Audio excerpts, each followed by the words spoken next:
అన్ని పార్టీల్ని చేర్చుకున్నాడు. కొంతమందిని అయితే కమ్యూనిస్టులు లాంటి వాళ్ళకైతే టికెట్లు ఇచ్చి మీ సింబల్ మీద వద్దు నా సింబల్ మీద పోటీ చేయమన్నాడు. అలా చేసుకొచ్చాడు. చిన్న చిన్న పార్టీల వాళ్ళని టికెట్ ఇచ్చి ఒకటో రెండో వాళ్ళ సింబల్ మీదనైతే మళ్ళీ వీళ్ళోళ్ళు గెలిపించరు కదా, అందుకని వీళ్ళ సింబల్ మీదనే పోటీ చేయించాడు. 21 పార్టీల సంకీర్ణ కూటమి అది. అందులో వేరే సింబల్తో పనిచేసేది 3 పార్టీలే ఉన్నాయి అంతే. మిగతా అన్ని వీళ్ళ సింబల్తోనే పోటీ చేస్తున్నాయి పార్టీలు. అంత జరిగినప్పుడు, అంత దిగిపోయినప్పుడు మనిషి సహజంగా కొంత అడ్వాంటేజ్ ఉంటది. దానికి తోడు జయలలిత లాగా కక్ష సాధింపు ధోరణులు, కరుణానిధి లాగా కక్ష సాధింపు ధోరణులు చేయలే.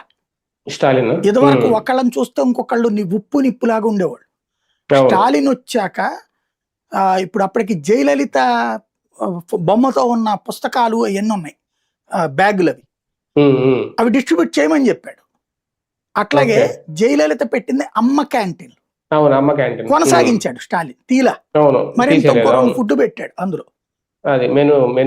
జయలలిత పెట్టించిన స్కూళ్లలో భోజనంతో పాటు ఇతను ఉదయం టిఫిన్ కూడా పెట్టించాడు. ఇది మధ్యాహ్న భోజనంతో పాటు ఉదయం టిఫిన్ స్కూళ్ళు కాలేజీల్లో కూడా పెట్టించాడు. అలాగే సంక్షేమ పథకాలు ఎక్కడా లోటు లేకుండా చేసుకొచ్చాడు.